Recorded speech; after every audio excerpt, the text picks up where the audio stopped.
İsmet, şimdi tabii bir Rojava saldırılardan önce de kuşatma altındaydı. Şimdi de bu kuşatma daha da daraldı. Tabii insanlar göç etmek zorunda kaldı. Orada büyük bir insani kriz de yaşanıyor. Buna dikkat çekmek istedik az önce. İsmet, tabii biraz belki bu tabloyu da değerlendirmek lazım. Yaşanan son haftalarda yaşanan gelişmeleri, ortaya çıkan tabloyu, ortaya çıkan sonuçları sen bir gazeteci olarak nasıl değerlendiriyorsun, nasıl görüyorsun? Tabii yani öncelikle mevcut durumu tarif etmek gerekiyor. Mevcut durumda yani uluslararası bir konseptle aslında Rojava özerk yönetimi tasfiye edilmek istendi. Önce bu gerçeğin altını çizmek gerekiyor. Şimdi ve bu oldukça kapsamlı bir planlama ve saldırıyla gerçekleştirildi. Şimdi buna karşı yani Rojava halkının, Rojava'daki silahlı güçlerin, yine dünyanın Kürdistan'ın dört parçası ve dünyanın dört bir tarafındaki Kürtlerin büyük direnişiyle aslında yani bu konsept engellendi. Yani tasfiyenin önüne geçildi. Şimdi bu mevcut durumda karşımızdaki tabloyu ifade ediyor. Ama şüphesiz yani mevcut tablonun ortaya çıkardığı sonuçları da değerlendirmek gerekiyor. Yani çünkü askeri sonuçlar var, siyasi sonuçlar var, toplumsal sonuçlar var. Şimdi bu noktadan bakıldığında aslında yani konsept boşa çıkarıldı derken Rojava özerk yönetimi yani aslında birçok yani bu noktada sadece konsepti boşa çıkarmakla kalmadı. Aynı zamanda önemli kazanımlar da elde etti. Şüphesiz yani yanı sıra ifade ettiğim gibi kayıplar da oldu. Ama mevcut tabloyu özetlemek istiyorum kısacası. Şimdi Rojava özerk yönetimi yapısını korumayı başardı. Yani Rojava özerk yönetimi kendi varlığını sürdürecek. Kurumları kendi çalışmalarını sürdürecek. İşte muhabir arkadaşımız da ifade etti. Hala komünler, meclisler, özerk yönetimin kurumları kendi çalışmalarını sürdürüyor. Önümüzdeki süreçte de varlıklarını sürdürmeye devam edecekler. İkincisi, Rojava'daki öz savunma güçleri yine kendi varlıklarını savunacak, sürdürecek. Bunlar çok önemli. Şimdi uluslararası konsept aslında tam da bu iki noktada sonuç almak istiyordu. Bir, öz savunma güçlerinin tasfiye edilmesini hedefliyordu. İki, özerk yönetimin oluşturduğu halkın örgütlülüğünü ifade eden kurumları dağıtmayı hedefliyordu. Şimdi bu iki temel nokta çok önemliydi. Yine yani bir diğer önemli noktayı şöyle ifade etmek istiyorum. Kürtlerin kendi bölgelerini yönetmelerinin kabul edilmesi de çok büyük bir kazanım. Belki de Suriye tarihinde ilk defa Kürtler kendi yaşadıkları coğrafyanın resmi yöneticileri pozisyonuna gelecekler. Bundan önceki süreçte de şüphesiz Kürtler kendi topraklarını ve kendi nüfuslarını yönetiyorlardı. Ama mevcut durumda artık Şam yönetimiyle ve uluslararası güçler de bu gerçekliği siyasal bir doğru olarak kabullenmek zorunda kaldılar. Bu da bir diğer önemli husustu. Şimdi yani aynı zamanda bugüne kadar aslında ısrarla siyasal süreçlerden dışlanan Kürtler masadaki yerlerini kazandılar. Bu da önemli bir başarı. Çünkü bundan önceki süreçte özellikle uluslararası güçlerin izlediği yol şey diye var. Askeri olarak SDG'yi muhatap almak, onunla görüşmeler yapmak ama özerk yönetimi siyasal bir varlık, resmi bir varlık olarak kabul etmeme yönündeydi. Şimdi bu noktadaki şey de kırıldı. Bunlar şüphesiz tarihi kazanımlar, önemli kazanımlar. Ama yani aynı zamanda kayıp diyebileceğimiz bazı durumlar var. Bence onları da değerlendirmek gerekiyor. Özellikle psikolojik anlamda şu anda bir zorlanmanın olduğunu ifade etmek gerekiyor. Çünkü Kürtler daha çok kendi kurumlarıyla kendilerini yönetmeyi son 15 yılda deneyimlediler, tecrübe ettiler. Mevcut durumda bir zorlanma durumu söz konusu ama özellikle bu bahsettiğim özel kurumların tanınması ve pratikte özel kurumların daha işlevsel, resmi olarak işlevsel hale gelmeleri aslında bu psikolojik zorlanmayı kıracak, aşılacak bu durum. Ama büyük bir güvensizlik durumu söz konusu. Büyük bir güvensizlik durumu. Kürtlerin özellikle geçici Şam yönetimine karşı çok ciddi bir güvensizlikleri söz konusu. Bunun elbette ki dayandığı temel gerçekler var. Yani Şam yönetimine bağlı çete gruplarının pratiklerine bakıldığında Suriye'nin özellikle diğer bölgelerinde yine bu son çatışma sürecinde insanların bu şüpheyi, bu kaygıyı, bu güvensizlikleri duyması da çok doğal. Aynı zamanda bu bahsettiğimiz anlaşma henüz tam yerine oturmuş değil. İşte muhabir arkadaşın ifade ettiği gibi Haseke'den güçlerin aslında mevcut durumda Şam geçici hükümetinin güçlerinin belli bir mesafeye kadar geri çekilmesi gerekiyordu. Evet. Ama geri çekilmedi. Kobani'deki kuşatma sürüyor. Hala Kobani'de çok ciddi insani bir kriz yaşanıyor. Mevcut durumda hala yeterli adımlar atılmamış. Bu mevcut durumda psikolojik bir gerilme yaratıyor. Psikolojik rahatsızlık ve bir güvensizlik ortamı yaratıyor. Şimdi bir de en önemli şey artık mevcut bu bahsettiğim kazanımların anayasal bir güvenceye kavuşturulması gerekiyor. Şüphesiz bu önümüzdeki dönem yürütülecek bir çalışma. Genel itibariyle yani sonuç olarak şunu söylemek istiyorum. Gerçekten tasfiye edilmek istenen bir özerk yönetim ve Rojava halkı direnişiyle ortaya koyduğu tutumla bu tasfiye hareketini engellemeyi başardı. Mevcut durumda önemli oranda gücünü ve yapısını koruyor. Bu bence yani tarihi bir kazanım. Peki İsmet, şunu da sormak istiyorum. Tabii Rojava devrimi aslında Önder Apo'nun mimarı olduğu bir devrim. Az önce sen de ifade ettin. Özerk yönetimin tasfiyesi hedefleniyordu. Yani Önder Apo'nun fikriyle, felsefesiyle var olan bir sistem hedeflenmişti.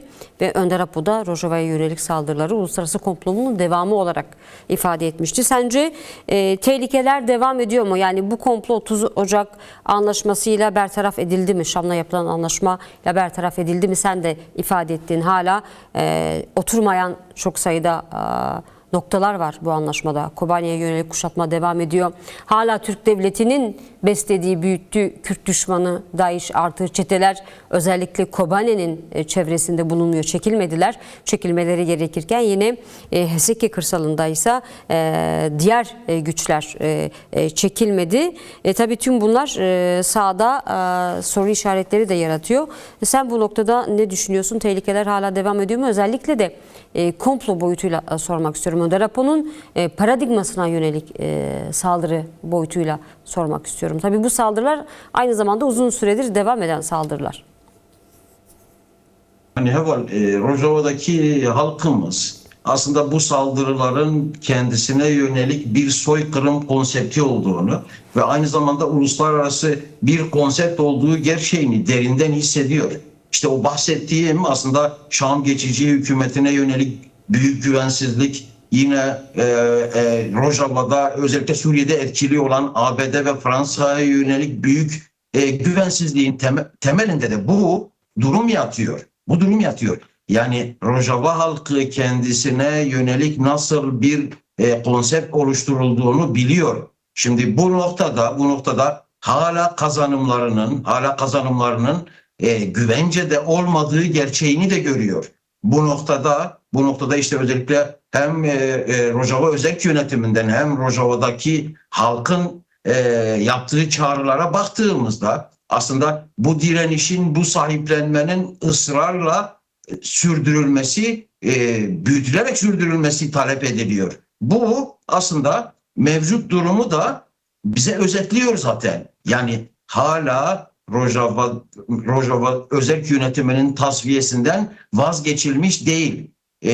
Bu bahsettiğimiz bütün işte Şam yönetimi güçlerinin geriye çekilmemesi, Kobani kuşatmasının devam etmesi, hala birçok bölgede halka yönelik taciz ve talanın devam etmesi, ve Afrin İnsan Hakları Örgütü'nün yaptığı açıklamalar vardı. Giresun'dan gelen haberler var. Evler talan ediliyor, insanlar talan ediliyor. Tüm bunlar büyük bir güvensizlik kaynağı ve aynı zamanda yani geleceği belirsiz bir hale getiriyor. Şimdi bütün bunların yaşanmasının temel nedeni ise bu saldırı askeri olmaktan çok daha ağır ideolojik bir saldırıdır Hevat.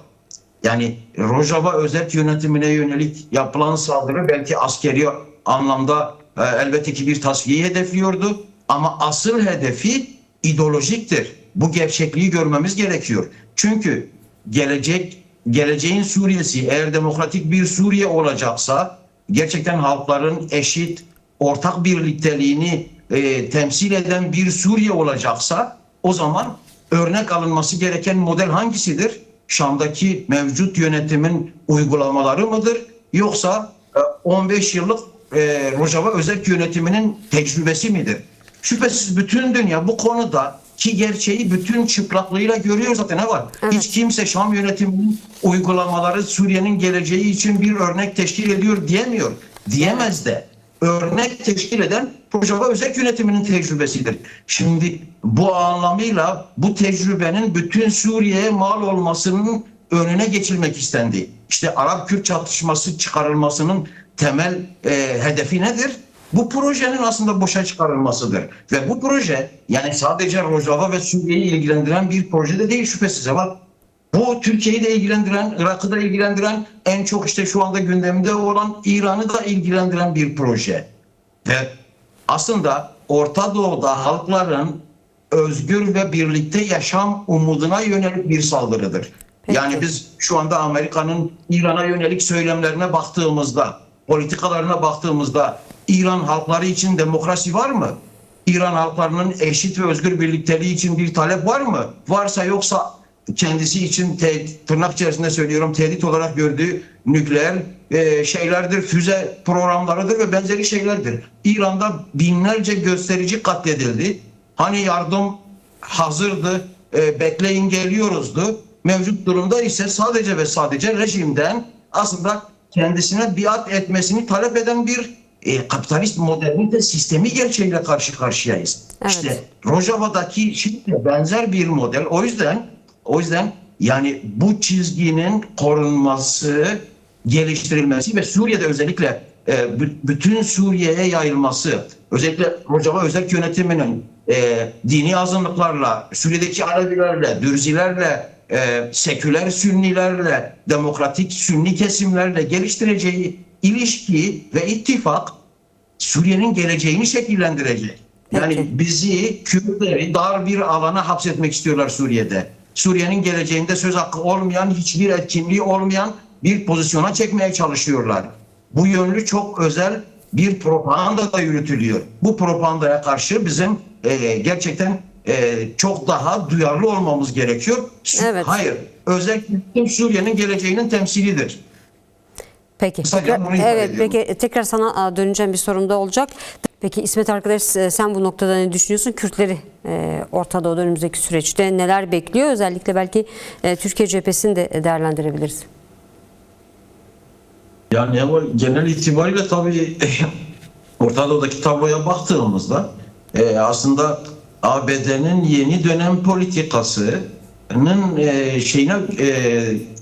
derinliğine bakmak gerekiyor. Ve Tom Barak bu politikayı aslında defalarca dile getirdi.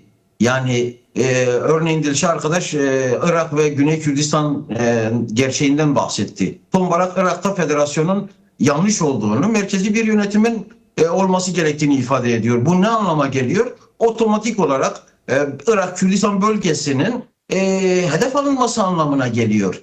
Yani benzer söylem ve siyaset aslında mevcut durumda İran'da da uygulanıyor. Yani bu anlamıyla bakıldığında kapitalist modernite güçleri aslında bir bütün eğer Kürtler büyük bir direnç ve direniş göstermezlerse önümüzdeki 100 yılda da Kürtleri statüsüz bırakmayı hedefliyorlar. Çünkü konsept şu: merkezi güçlü yapılar işte ama kendilerine tabi yönetimler.